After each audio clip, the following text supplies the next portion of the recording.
Ibu Hening Wahyuni selaku Kepala Sekolah SD Negeri 3 Aribaya. Yang kami hormati Bapak Ibu Dewan Guru SD Negeri 3 Aribaya. Yang kami hormati Bapak Penjaga SD Negeri 3 Aribaya. Puji syukur marilah kita panjatkan kehadirat Allah Subhanahu wa taala atas berkat dan limpahan karunia-Nya. Pada pagi hari ini kita dapat berkumpul dalam acara diseminasi pemahaman budaya positif calon guru penggerak angkatan 8. Sholawat serta salam marilah kita selalu junjungkan kepada Nabi Agung Muhammad Sallallahu Alaihi Wasallam yang kita nantikan syafaatnya di hari akhir nanti. Bapak Ibu yang kami hormati, perkenankanlah saya membawakan susunan acara pada kegiatan hari ini. Acara yang pertama yaitu pembukaan. Acara kedua yaitu acara inti diseminasi pemahaman budaya positif. Acara ketiga sesi tanya jawab. Acara selanjutnya penutup. Marilah kita buka acara pada pagi hari ini dengan bacaan basmalah. Bismillahirrahmanirrahim. Semoga pada acara hari ini dapat berjalan lancar dan membawa kebermanfaatan bagi kita semua. Untuk selanjutnya saya serahkan kepada Ibu Tri Haryanti SPDSD yang akan mendefinisikan pemahaman budaya positif.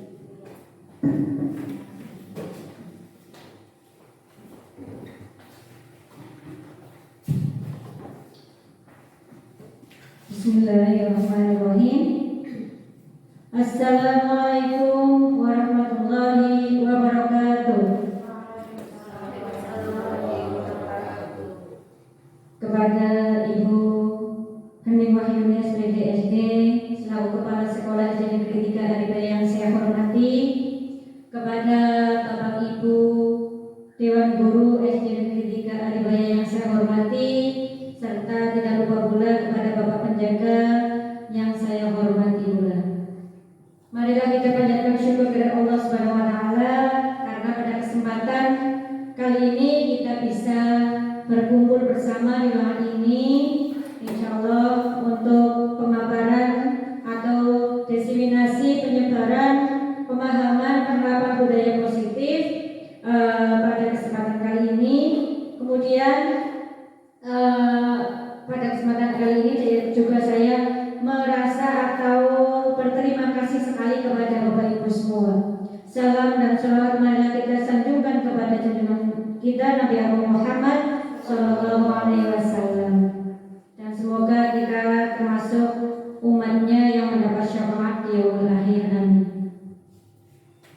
Bapak Ibu yang saya hormati, perkenankanlah mohon izin saya berdiri di depan panjenengan sedoyo bukan berarti saya itu adalah orang yang paling pintar atau orang yang paling hebat, tapi di sini adalah sekedar saya ingin menyampaikan hasil dari kegiatan yang saya ikuti, yaitu kegiatan calon guru penggerak angkatan 8 Kabupaten Banjarnegara. Semoga acara yang kita laksanakan ini menjadikan kita lebih baik lagi dan bermanfaat kita bagi semua, bermanfaat bagi kita semua. Amin ya rabbal alamin.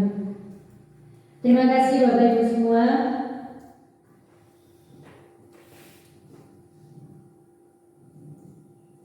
Sebelumnya saya akan perkenalkan, ini adalah Bapak fasilitator saya, Bapak Iwayan Mertayasa yang beralamatkan di Kuta Bali. Ini fasilitator saya. Kemudian guru pengajar praktek saya adalah Ibu Ida Nurhayati, dan saya sendiri adalah Tri Haryanti, guru SD Negeri 3 Aribaya. Pada pemaparan kali ini saya sudah menyelesaikan modul 1. Modul 1 di sini itu terbagi menjadi 4 sub, yaitu yang pertama adalah filosofi Ki Hajar Dewantara, yaitu pada modul 1.1. Kemudian kita belajar lagi tentang nilai dan peran guru penggerak. Kemudian modul 1.3 adalah modul visi guru penggerak, dan yang terakhir pada modul 1 ini adalah budaya positif. Dan untuk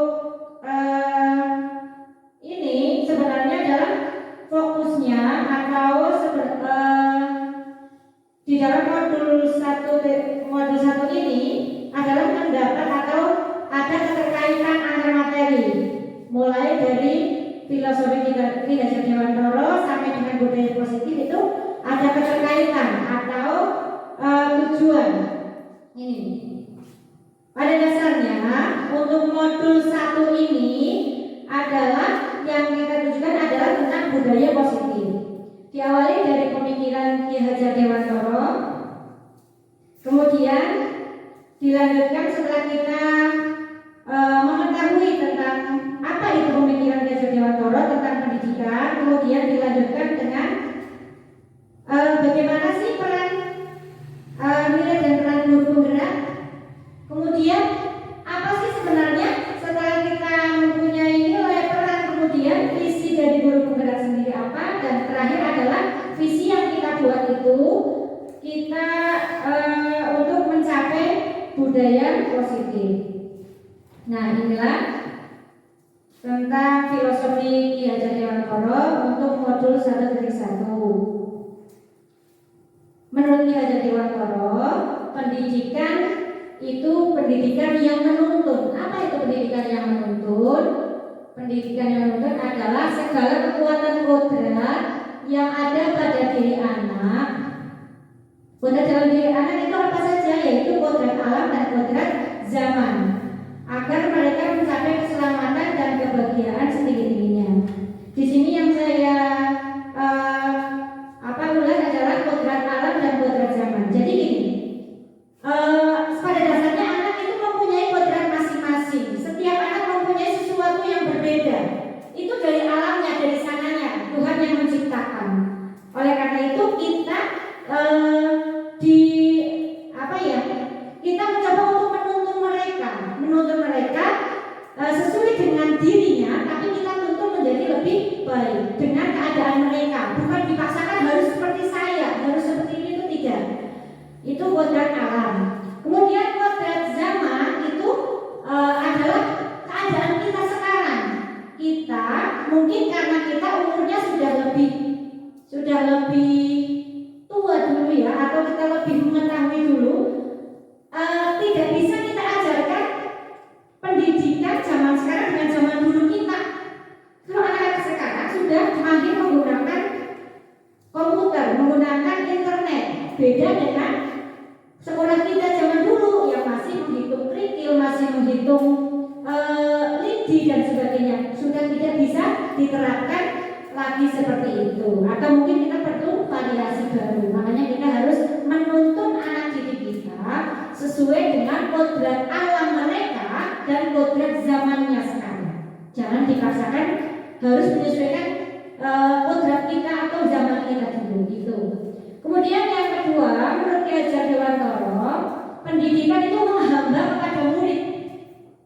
Menghamba kepada murid itu bagaimana? Adalah pendidikan haruslah berpihak pada murid, melayani siswa dengan sepenuh hati sesuai dengan bakat, minat, dan kemampuan anak.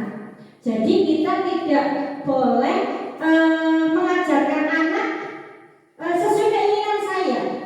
Kita yang menghamba kepada mereka, kita yang mengikut mereka dengan sepenuh hati, dengan ikhlas, seperti halnya kita kepada anak kita sendiri. Itu. Kemudian Ki Hajar Dewantara juga mengatakan bahwa guru itu ibarat petani. Kita tahu ya, kita lingkungan kita juga petani. Misalnya petani salak dengan petani padi, pasti berbeda cara mengelolanya. Kalau padi misalnya harus dicampur dulu, ada menanam padinya, memupuknya, atau apa yang memanennya juga berbeda. Berbeda dengan kalau kita menanam pohon salak, cara merawatnya pun berbeda. Itulah guru.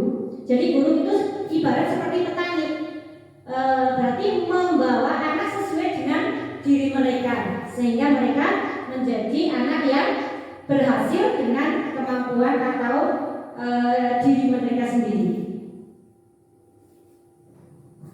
Kemudian untuk modul selanjutnya, setelah kita mengetahui filosofi Ki Hajar Dewantara, maka kita juga harus mengetahui nilai dan peran guru. Ini sebenarnya bukan hanya sekadar atau tidak hanya guru penggerak, tapi sebenarnya ini adalah nilai dan peran guru harusnya seperti apa. Nah, di sini dari pernyataan Ki Hajar Dewantara tentang tadi filosofi Ki Hajar Dewantara itu, guru harus mempunyai nilai dan menjalankan perannya agar mampu menuntun murid mencapai tujuan hidup dan cita-citanya melalui pelajaran yang berpusat pada murid. Di sini ada dua, yaitu nilai guru penggerak. Apa saja nilai guru penggerak? Yang pertama mandiri, yang kedua reflektif, ketiga inovatif, kolaboratif, dan berpihak kepada murid. Ini adalah nilainya. Harus mandiri, reflektif. Kalau mandiri sudah tahu, oke? Berarti harus mau mengembangkan diri. Kemudian reflektif itu selalu mengoreksi diri. Saya sudah betul atau saya sudah benar atau belum. Kemudian inovatif adalah menciptakan hal-hal baru. Kemudian kolaboratif di sini adalah bekerja sama. Bekerja sama, kita tidak akan mungkin memajukan sebuah SD atau sebuah sekolah ketika kita bergerak sendiri. Maka kita butuh kolaboratif atau kerjasama, terutama kepada ibu kepala sekolah, teman-teman guru, karyawan, murid, lingkungan sekolah, baik komite maupun instansi yang lain. Itu supaya kita bisa memajukan sekolah. Kemudian yang terakhir adalah berpihak kepada murid. Berpihak kepada murid itu ya kita menyesuaikan atau kita selalu mengutamakan murid gitu. Selanjutnya adalah peran guru penggerak. Di sini adalah yang pertama, guru itu harus bisa menjadi pemimpin pembelajaran. Jadi kita di pembelajaran itu kita sebagai pemimpin, mengarahkan, mendorong, kita mengajarkan dan sebagainya. Kemudian menjadi guru lain atau menjadi contoh, baik dalam pengetahuan atau mungkin pembiasaan atau mungkin pribadinya dan sebagainya, itu harus bisa menjadi contoh gitu. Kemudian mendorong kolaboratif atau sesuai dengan kolaboratif, bekerja sama dengan berbagai pihak. Kemudian menggerakkan komunitas praktisi. Komunitas praktisi di sini lingkup kecilnya adalah sekolah. Berarti bisa menggerakkan sekolah. Bukan berarti di sini adalah guru penggerak menguasai semuanya, itu tidak. Tapi misalnya memberikan ide, kemudian diusulkan kepada kepala sekolah, kemudian dimusyawarahkan dengan guru, kemudian baru dilaksanakan. Itulah yang dinamakan menggerakkan komunitas. Itu tadi peran dan guru penggerak. Kemudian setelah kita mengetahui peran kita sebagai guru, kemudian kita juga harus mempunyai impian di sekolah. Namanya itu adalah visi. Nah, di sini visi guru penggerak dalam mewujudkan visi sekolah impian diperlukan kerjasama kolaboratif dari berbagai pihak, baik dari lingkungan sekolah maupun pihak luar sekolah. Itu visinya. Dalam mewujudkan visi diperlukan langkah konkret yang menggunakan metode inquiry apresiatif dengan tahapan baca. Di sini mungkin Bapak Ibu, apa itu inquiry apresiatif? Inquiry apresiatif. Mungkin ada yang pernah mendengar gitu kan? Kalau yang sudah mendengar berarti kita ulas lagi bersama-sama. Di sini adalah pendekatan mengembangkan visi. Jadi apa yang sudah baik di sekolah kita itu tidak dihilangkan, tapi dikembangkan, ditambahi. Apa yang sudah baik kita tingkatkan, bukan kita hapus, tapi kita tambah dengan hal-hal yang baik yang lain. Atau mempunyai kekuatan di sekolah ini, tidak boleh menghapus kekuatan itu, tapi kita tingkatkan lagi. Nah, ini tahap kerja, ini adalah cara untuk kita membuat visi sebenarnya. Nah, ini visi yang pernah saya buat, walaupun ini adalah hanya dulu sekedar tugas, tapi itu memang benar-benar saya impikan, yaitu ke depan saya ingin itu murid yang ada di SD Negeri 3 Arifaya itu pertama religius berarti maju keagamaannya, kemudian kreatif, mandiri, nasionalis, dan peduli lingkungan. Ini saya menambahkan lagi kalau peduli lingkungan. Kenapa saya menambahkan itu? Karena saya lihat keprihatinan saya mungkin terhadap lingkungan. Di lingkungan kita itu sebenarnya sudah indah, sudah bagus, tapi kadang masih belum maksimal dalam pengelolaan sampah terutama. Nah, ini semoga kedepannya mungkin ini usulan Ibu Kepala Sekolah dan teman-teman guru di sini kita mungkin P5-nya besok kita tentang peduli lingkungan atau pengelolaan sampah atau namanya apa? Iya, gaya hidup berkelanjutan itu. Nah, ini budaya positif. Apa itu budaya positif? Berdasarkan bab tersebut tadi ya, maka muncullah pembiasaan positif di sekolah yang kita kenal dengan budaya positif. Tadi kan kita sudah membuat visi-visi. Lah, apa sebenarnya tujuan visi-visi itu? Tujuan visi itu adalah menciptakan budaya positif. Paham ya budaya positif, Bu, Bapak Ibu pasti sudah tahu. Ya, pembiasaan baik lah, intinya itu. Nah, apa sih adanya pembiasaan atau adanya budaya positif? Yaitu untuk menjadikan rasa aman, nyaman pada murid dalam proses pembelajaran. Intinya itu sebenarnya. Kita bisa menciptakan lingkungan yang aman, nyaman dalam pembelajaran. Nah, ini kenapa dalam budaya positif? Yang pertama, kita harus mengetahui apa itu disiplin positif. Kita sering ya mendengar kata disiplin. Kira-kira disiplin itu apa ya? Mungkin coba beri. Terima kasih Ibu Herianti. Menurut saya disiplin itu adalah sesuatu yang harus kita lakukan secara berulang-ulang terus-menerus dalam hal baik. Seperti disiplin waktu, disiplin apapun itu yang baik seperti itu. Terima kasih Bu Ria.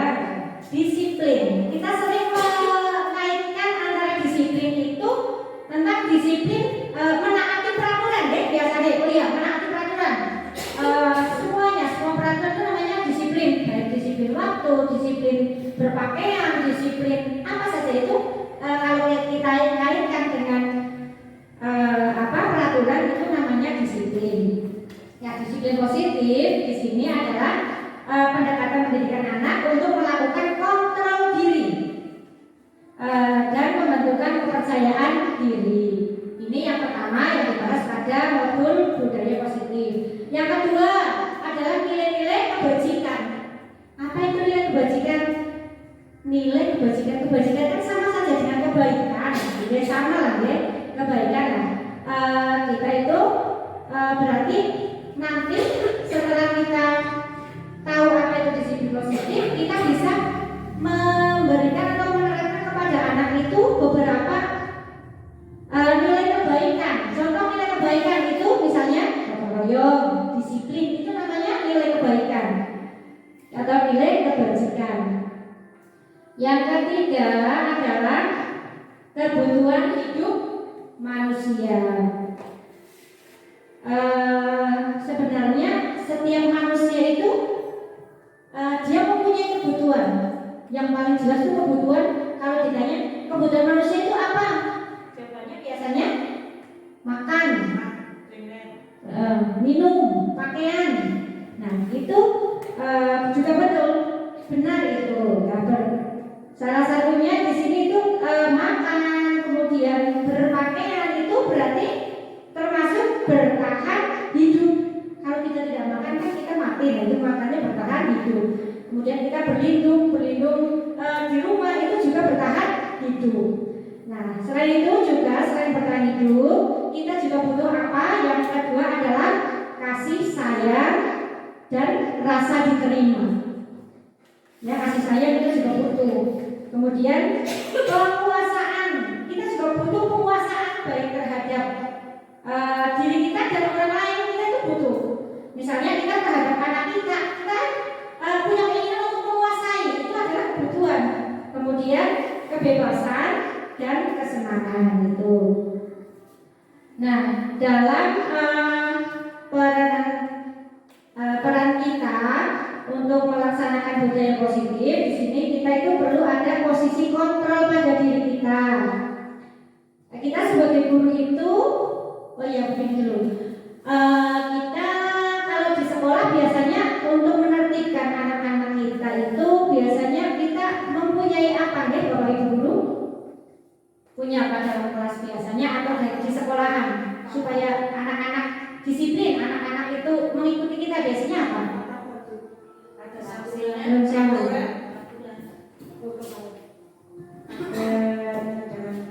Tata tertib di kelas atau di sekolah. Terima kasih Bu Kepala Sekolah. Iya betul sekali. Ketika kita di sekolah supaya anak kita itu disiplin. Sebenarnya di sini sudah disiplin positif, hal-hal yang baik kita itu biasanya mempunyai peraturan, tata tertib. Terus apalagi nama lainnya itu pasti kita ada. Dan biasanya kita memposisikan diri kita guru itu atau mungkin di sini Ibu Kepala Sekolah memposisikan diri itu sebagai pertama pemberi hukuman. Kalau saya sendiri seperti itu, pemberi hukuman itu bagaimana? Ketika anak melanggar, biasanya langsung ya kamu dihukum sekarang berdiri di depan kelas. Nah itu posisi kontrol kita sebagai guru sering kita lakukan. Yang pertama adalah menjadi pemberi hukuman. Kemudian posisi pengontrol yang lain di sini adalah pembuat rasa bersalah. Contohnya seperti ini. Kamu berisik saja, tadi pelajaran kamu tidak kasihan sama bu guru dan capek-capek di sini mengajar, masa kamu berisik? Itu kan jadi merasa bersalah. Jadi kadang kita memposisikan diri kita itu sebagai pembuat rasa bersalah supaya dia manut sama kita. Itu kadang. Kemudian ada yang menjadi teman. Jadi bestie sama anak-anak kelas 6, terutama saya kelas 6. Teman saya dianggap seperti teman sehingga mereka itu manut atau mereka jadi disiplin gara-gara dekat dengan saya. Kemudian yang keempat sebagai pemantau. Pemantau itu berarti sudah ada peraturan, kemudian kita tinggal memantau. Kamu tadi datang terlambat. Misalnya seperti itu, berarti memantau saja, tidak memberi hukuman, tidak apa. Kemudian yang kelima yaitu sebagai manajer. Manajer di sini adalah pengelola atau mengelola peraturan itu atau mengelola hal-hal yang membuat supaya anak bisa disiplin itu. Nah, nanti posisi apakah yang paling baik sebenarnya yang harus kita lakukan terhadap anak itu? Nanti kita bahas itu.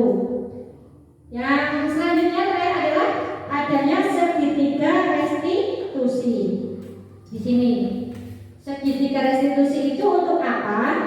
Di sini saya menuliskan hanya tahapannya saja. Yang pertama adalah menstabilkan identitas, ada validasi tindakan yang salah, ada menanyakan keyakinan. Ini nanti akan saya tunjukkan seperti apa bagiannya. Jadi nanti kita akan tahu bersama.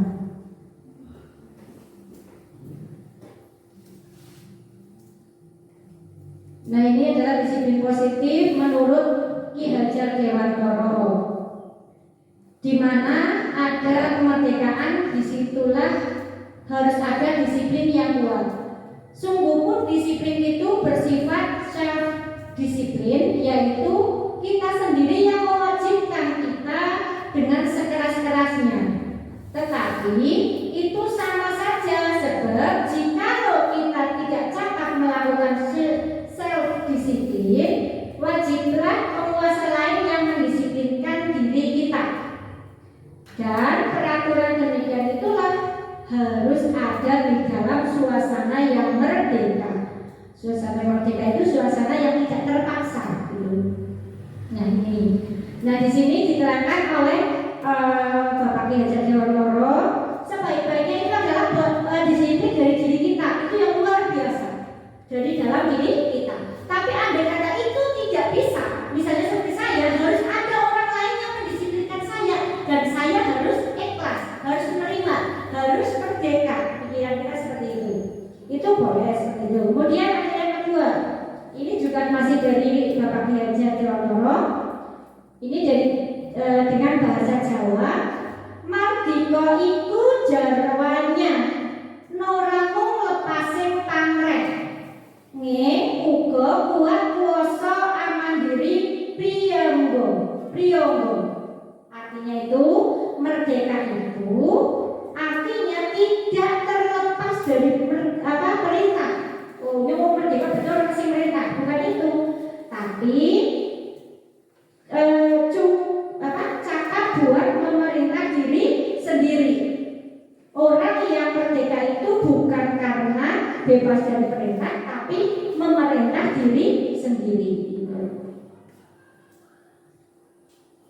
Nah, ini tadi di depan sudah tentang nilai-nilai kebajikan dan keyakinan kelas. Ini saya cuma mencontohkan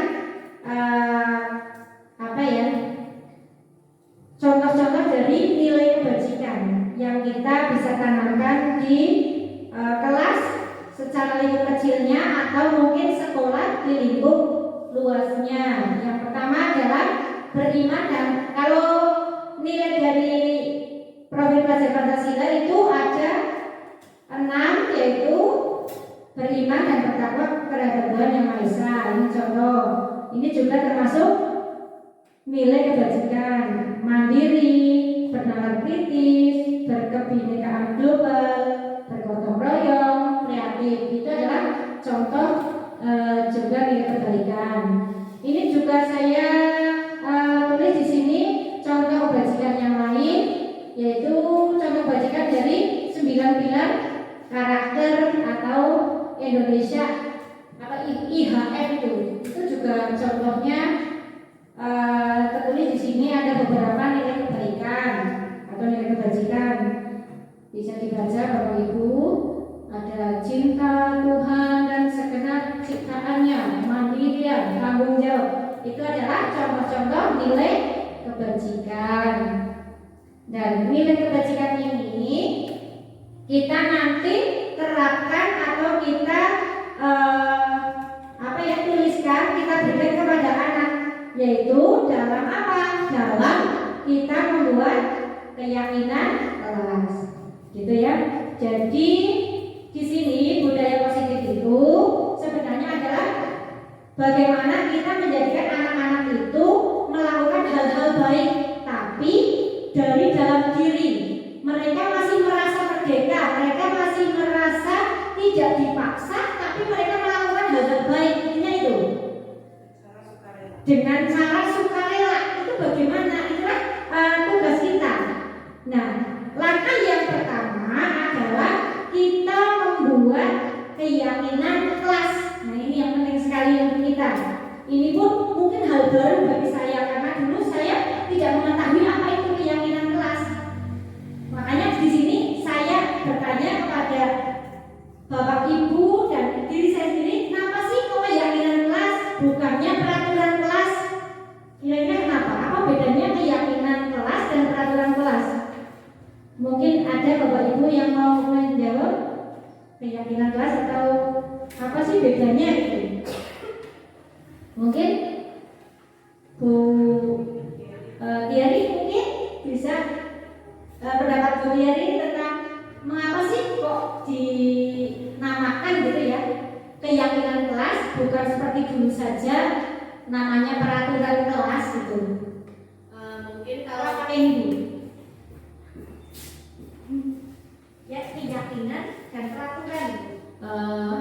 Mungkin kalau dari bahasa sederhananya, kalau peraturan itu bersifat betul-betul mengikat. Nah, tetapi kalau keyakinan, siswa diberi pemahaman supaya yakin, dan keyakinan itu sama-sama dilaksanakan bersama. Jadi dari dasar hati, kemudian betul-betul mereka yakin, mereka sadar untuk melaksanakan. Terima kasih sekali Bu Tiari, betul sekali Bu Tiari. Ya, kenapa keyakinan kelas? Bedanya keyakinan dan peraturan.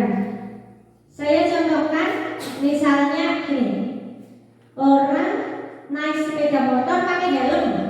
Nah, kalau keyakinan, maka dia akan berpikiran seperti ini. Saya memakai helm, kalau nanti box saya jatuh, nanti kepala saya terluka. Jadi saya harus pakai helm. Itu keyakinan. Berarti yakin ada manfaatnya helm itu. Tapi kalau peraturan kelas atau peraturan, misalnya peraturan memakai helm, maka dia hanya sekedar ada polisi, saya pakai helm. Jadi dia tidak sadar, dia cuma melaksanakan peraturan itu. Itulah bedanya. Jadi maka kita harus menanamkan ke anak didik kita itu meyakini nilai-nilai kebaikan yang tadi saya contohkan, misalnya beriman dan bertakwa kepada Tuhan yang Maha Esa dan berakhlak mulia, itu ditanamkan yakin dalam hati, tidak sekedar mematuhi peraturan itu. Kemudian disiplin misalnya, itu juga ditanamkan ke hati manfaat disiplin, bukan sekedar nanti dimarahin sama Bu Tiari, nanti takut dihukum, bukan seperti itu. Nah, itulah perbedaan antara keyakinan dan peraturan itu. Bapak Ibu yang saya hormati, selanjutnya adalah dalam membuat keyakinan kelas itu ada beberapa prosedur. Mungkin Bapak Ibu juga ada yang sudah melaksanakan. Kalau yang belum melaksanakan, mari kita melaksanakan bersama-sama sehingga tujuan kita membuat budaya positif atau keyakinan kelas atau peraturan kelas itu sesuai dengan cita-cita kita menjadikan anak-anak atau murid yang merdeka. Yang pertama adalah sebelum kita membuat keyakinan kelas, itu adalah mempersilahkan warga sekolah atau murid-murid. Kalau saya, karena saya guru kelas, yang mempersilahkan murid-murid untuk apa? Untuk mencurahkan pendapatnya dengan bimbingan kita. Ayo kita buat yuk keyakinan kelas. Misalnya kita inginnya kelas kita disiplin seperti apa ya? Misalnya kita mau seperti, Bu guru saya itu kepenginnya maksudnya jangan terlambat. Oke, kita tulis. Kita mempersilahkan kepada warga atau mempersilahkan kepada anak-anak kita untuk menulis. Oh ya, silakan ditulis, dikasih kertas atau mungkin lembaran, itu bolehlah. Kemudian setelah mereka menulis beberapa impian atau keinginan untuk kelas mereka, maka mencatat semua masukan-masukan pada murid atau warga sekolah. Kalau saya murid ya, di kertas besar atau ukuran poster, di mana semua anggota kelas itu bisa melihat hasil curah pendapat itu. Jadi setelah nanti kita beri lembaran, ditulis keinginannya apa saja, peraturannya apa saja, itu nanti kita tulis lagi di lembar yang lebih besar, ditulis. Kemudian susunlah keyakinan kelas sesuai dengan prosedur pembentukan keyakinan sekolah atau kelas. Gantilah kalimat-kalimat dalam bentuk negatif menjadi positif. Nah, di sini perbedaannya adalah ketika kita mau menerapkan budaya positif itu kata-kata negatif pun kita harus ganti dengan kata yang positif. Contohnya di sini. Kalimat negatif biasanya kita menuliskan, anak-anak juga karena terbiasa itu menuliskan jangan berlari di kelas atau koridor atau jangan membuang sampah. Nah, kata-kata jangan, dilarang itu kita ganti dengan kata-kata yang lebih positif didengar, lebih halus didengar.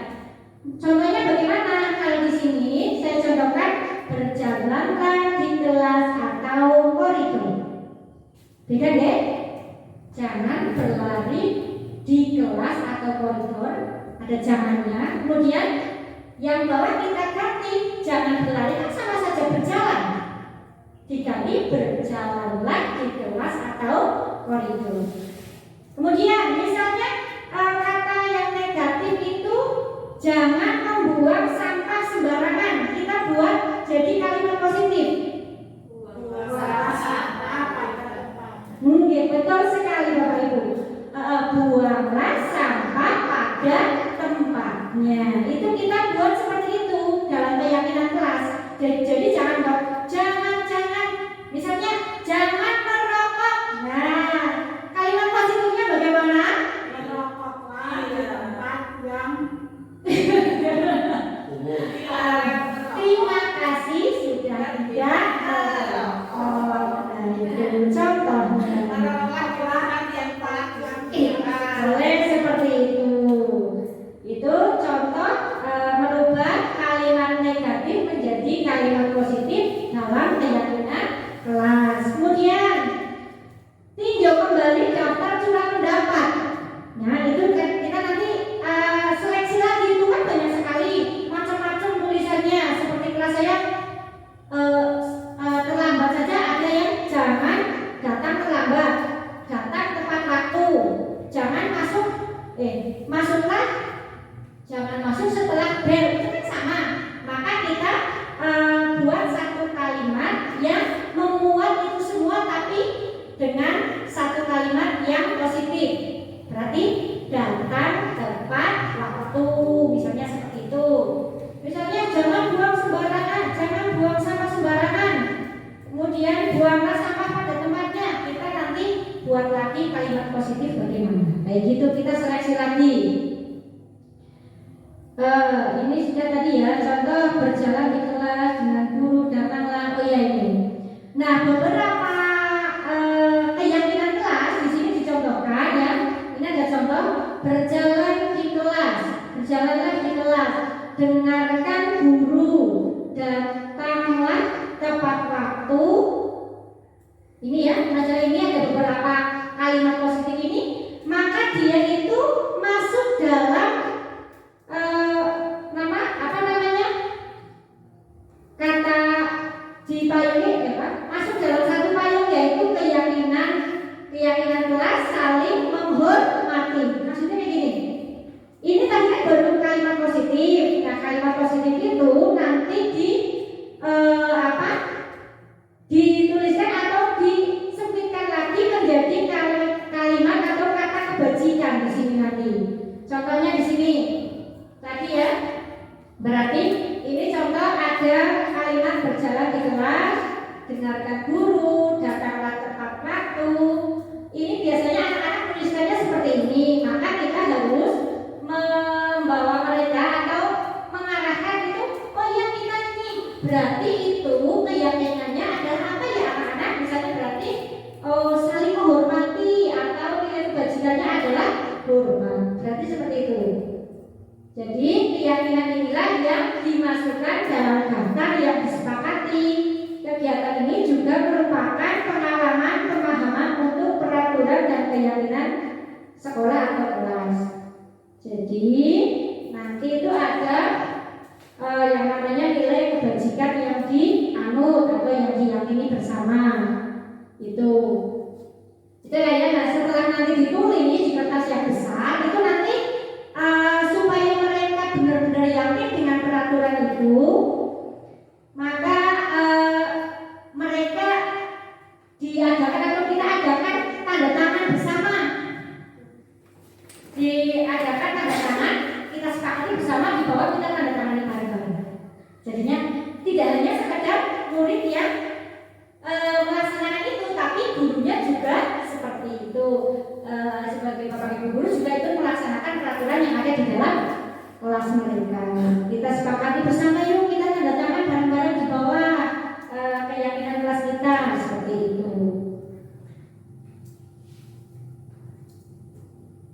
Nah, ini contoh keyakinan kelas. Ini ya, yang contohnya ini misalnya ini keyakinan kelas 1 yang mungkin masih anak-anak gitu ya.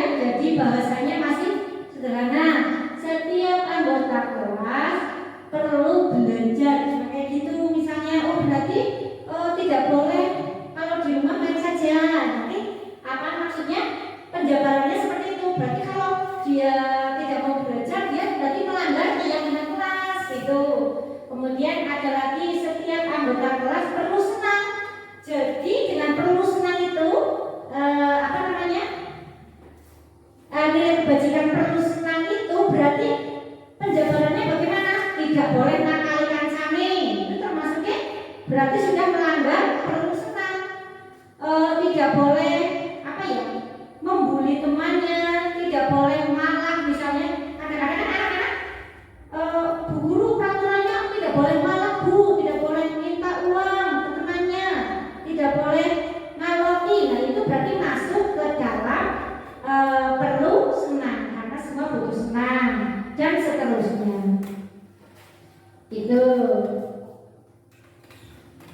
Kemudian ini keyakinan kelas yang coba saya buat kemarin secara manual. Ini ya foto-fotonya. Yang pertama, gambar yang pertama adalah anak-anak menuliskan atau curah pendapat tentang keyakinan kelas yang akan dibuat. Kemudian kita tempelkan, kita seleksi, kita pisahkan mana yang sesuai dengan keyakinan kelas yang sama. Kemudian nilai kebajikannya apa, ditempel di depan. Setelah kita sepakati, kemudian kita tulis di lembar yang lebih besar, kemudian kita tanda tangani keyakinan kelas itu bersama-sama. Nah, Bapak dan Ibu guru serta Bapak penjaga yang saya hormati, di sini untuk membuat keyakinan kelas, insya Allah sudah bisa semua lah. Insya Allah kita nanti bersama-sama, terutama para justru saya mungkin banyak kebingungan, kita nanti bersama-sama kerjasama untuk menciptakan atau membuat keyakinan kelas. Tapi di sini tuh yang lebih penting adalah bagaimana cara kita itu melaksanakan keyakinan kelas yang sudah kita tetapkan itu, yang sudah kita sepakati. Bagaimana kira-kira? Kan pasti suatu ketika akan dilanggar kan? Misalnya ada yang tetap nakali kancane. Apakah ketika kita sudah membuat keyakinan kelas itu terus semuanya taat semua dari bulan Juli sampai besok bulan Juli yang akan datang? Kira-kira tidak. Pasti banyak yang melanggar. Tapi bagaimana caranya ya? Kita hukum saja mereka atau bagaimana? Nah, jadi perbedaannya kalau misalnya dulu namanya peraturan itu lebih ke hukuman. Kamu terlambat datang sekolah, kamu distrak di depan kelas berdiri atau lari keliling lapangan. Nah itu. Tapi untuk keyakinan ini kita menggunakan namanya segitiga restitusi untuk mengatasi pelanggaran dari keyakinan kelas. Apa itu segitiga restitusi? Yang pertama adalah validasi tindakan yang salah. Ketika anak didik kita melanggar, jangan langsung oh iya salah, hukum, nggak boleh seperti itu. Tapi kita harus validasi dulu. Kita panggil kemudian tanya, apa kamu tadi melakukan ini? Itu namanya validasi. Menanyakan benar atau salah. Iya, meminta kejelasan, betul. Kemudian enggak Bu guru, saya ini biasanya seperti itu. Tapi itu wajib kita lakukan karena belum tentu dia itu salah. Kadang-kadang bolehlah dinakali kancane dia dituduh salah. Bisa, makanya kita harus ada validasi tindakan yang salah. Gitu. Kemudian ini menstabilkan identitas. Apa itu menstabilkan identitas? Itu jadi biar anak stabil lagi. Tadinya sudah kamu tadi salah ya, kok langsung dia itu down. Kemudian kita stabilkan. Contohnya nggak pangkas, ya pernah juga salah. Bu guru juga dulu seperti itu loh. Pernah bu guru itu. Nah itu namanya menstabilkan. Jadi dia keangkat lagi. Oh iya bu guru itu. Ya misalnya katanya tadi kamu makan ya di dalam kelas saat pelajaran. Iya bu, kamu sih takut dia. Maka gurunya Gak apa-apa, Bu Guru juga kadang-kadang makan. Kalau lapar itu ya makan. Bagus itu, kalau nggak makan malah nanti pingsan. Itu kan jadi anak-anak, oh iya ya Bu ya. Tapi makannya di mana? Nah, atau ditanyakan, kenapa kamu tadi makan? Saya lapar Bu Guru, tadi pagi nggak sarapan. Oh gitu, ya pantes. Tapi betul apa enggak ya? Makan di dalam kelas. Terus menurut keyakinan kita itu boleh enggak? Kayak gitu ditanya kembali, karena kita sudah menuliskan keyakinan kelas, maka kita kembalikan lagi menanyakan keyakinan kelas. Setelah kita tanya, kemudian kita beri motivasi atau di sini menstabilkan identitas, kemudian setelah dia mengakui, kemudian kita menanyakan keyakinan kelas yang pernah kita tulis. Melanggar apa enggak? Dan langkah selanjutnya adalah apa? Kita menanyakan apakah kamu mau berubah, apakah itu betul apa salah, itu kita tanyakan juga. Ini keyakinan kelas apa yang telah disepakati ya? Kamu ingin menjadi orang yang seperti apa ya? Kamu kan jadi anak baik atau menjadi anak yang jelek? Baik guru, misalnya seperti itu. Nah itu namanya menanyakan keyakinan kelas. Jadi kalau kita melaksanakan atau menggunakan segitiga restitusi ini, anak-anak itu mau merubah kesalahannya tapi tidak merasa dihukum. Jadi dia tujuannya tercapai, tujuan kita tercapai, tujuan dia juga tercapai. Tujuan kita kan supaya dia baik. Biasanya Bu Guru Bu Guru itu kan pasti kepengen anaknya itu baik, muridnya baik, bukan muridnya itu dihukum. Pasti seperti itu.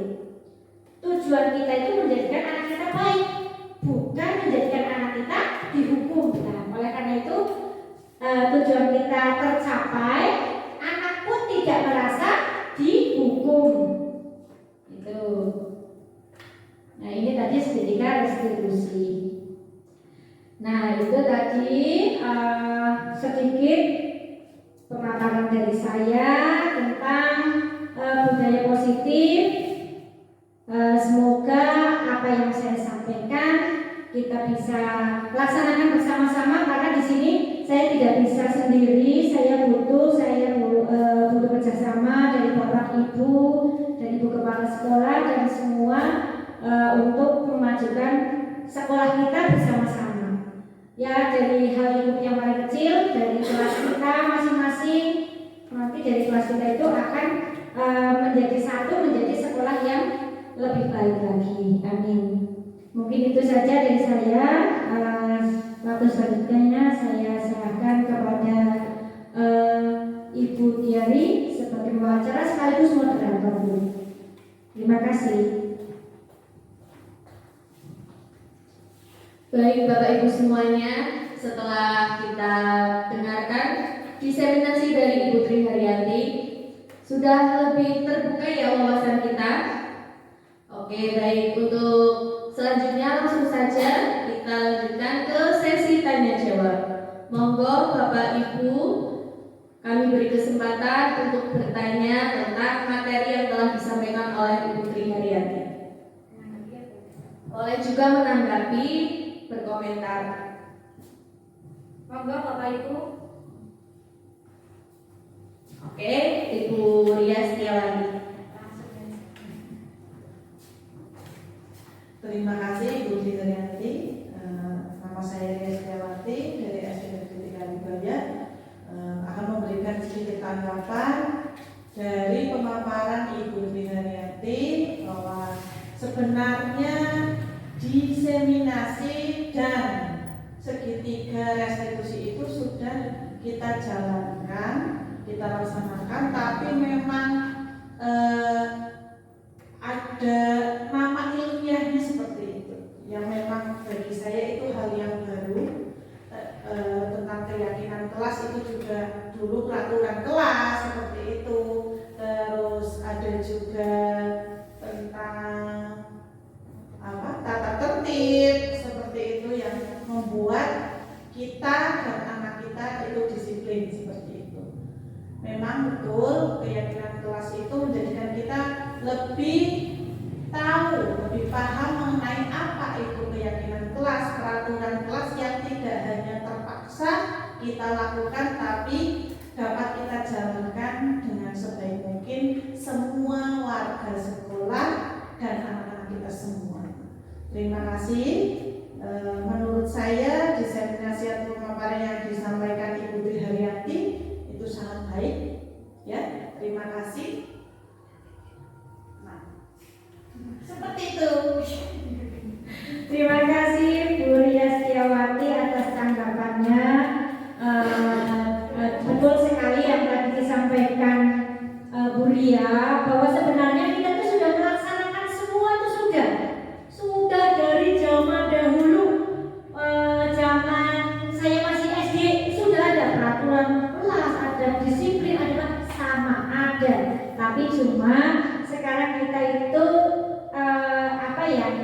kita bahasanya lebih haluskan lagi, enak didengar, nyaman dirasakan, dan untuk melaksanakan kedisiplinan itu kita itu dengan digarisbawahi dengan sukarela, dengan hati, bukan sekedar kita itu mematuhi peraturan karena takut dihukum, tapi memang benar-benar sadar, oh iya itu memang saya salah, saya melanggar ini, nanti saya akan kehilangan harga diri saya akan kehilangan kebaikan saya, seperti itu. Jadi sudah tertanam dalam hati atau dari diri sendiri. Itu. Terima kasih Bu Ria. Mungkin ada lagi Bu Kepala, mungkin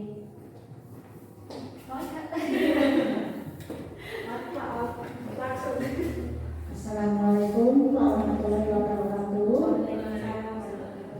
Nama saya Hanim Wahyuni, Kepala Sekolah SD Negeri 3 Haribaya. Setelah saya mendengarkan penjelasan dari Bu Haryanti, saya bangga dan senang dengan adanya diseminasi pemahaman budaya positif yang telah dilaksanakan maupun telah dijabarkan tadi oleh Bu Haryanti. Semoga dapat diterapkan di sekolah dengan maksimal sehingga dapat meningkatkan kedisiplinan, juga motivasi belajar siswa dan budaya positif di SD Negeri Haribaya. Terutama kita mulai dari diri kita sendiri untuk disiplin diri, dimulai dari diri sendiri itu lebih baik. Jadinya nanti oleh siswa kita juga bisa mencontoh seperti itu. Saya juga sangat mendukung dengan kegiatan guru penggerak yang sedang diikuti oleh Bu Haryanti. Semoga kedepannya bisa memberi manfaat bagi murid, guru, dan juga lingkungan sekolah SD Negeri 3 Haribaya. Mungkin saya ingin dapat mendukung dan juga mendorong serta doa semoga kegiatan guru penggerak ini dapat dilaksanakan Bu Haryanti dengan baik dan juga lancar. Saya kira hanya itu. Saya Eri. Wassalamualaikum warahmatullahi wabarakatuh. terima kasih Bu Wahyuni atas tanggapannya, motivasinya kepada diri saya. Semoga kedepannya akan lebih baik lagi, akan berikan apa yang bisa saya berikan maksimal untuk SD Negeri 3 Haribaya. Untuk selanjutnya, monggo Bu moderator mau bagaimana? Ya, Bapak Ibu, karena waktu kita terbatas, mungkin kita akhiri pada sesi hari ini. Kita lanjutkan nanti sambil berjalannya waktu. Kemudian dapat kami simpulkan bahwa kegiatan diseminasi pemahaman budaya positif merupakan pemahaman yang betul-betul harus kita laksanakan, kemudian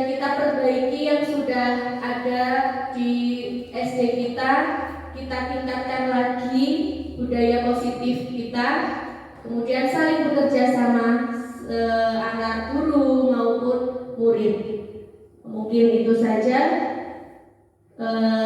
Saya boleh tutup acara ini, Bu. Bapak Ibu yang kami hormati, tibalah waktunya di penghujung acara. Terima kasih Ibu Tri Haryanti atas pemaparannya yang sangat baik. Mari kita akhiri acara pada siang hari ini dengan membaca hamdalah bersama. Saya selaku pembawa acara mohon maaf atas kesalahan dan tutur kata yang kurang berkenan di hati Bapak Ibu semua. Billahi taufiq wal hidayah. Assalamualaikum warahmatullahi wabarakatuh. Waalaikumsalam warahmatullahi wabarakatuh.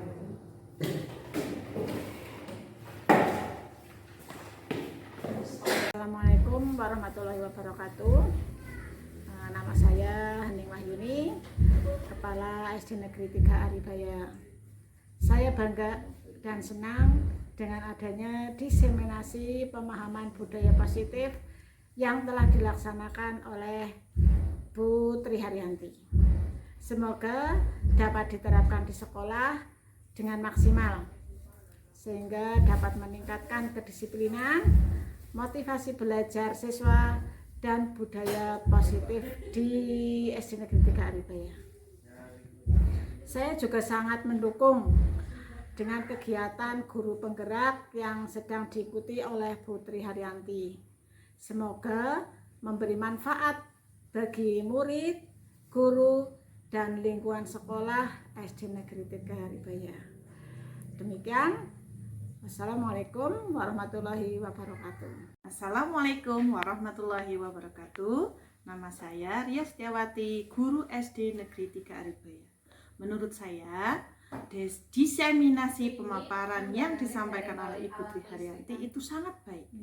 Siswa di sini di SD Negeri 3 Aribaya mungkin sudah banyak yang disiplin, tapi masih karena faktor ekstrinsik atau terpaksa, bukan faktor intrinsik yang dari dalam diri. Dan saya sangat tertarik dengan penerapan segitiga restitusi. Dengan segitiga restitusi, siswa dapat memperbaiki kesalahannya tanpa merasa dipaksa. Semoga dengan penerapan disiplin positif menjadikan SD Negeri 3 Aribaya lebih aman, nyaman, dan harmonis. Terima kasih. Wassalamualaikum warahmatullahi wabarakatuh.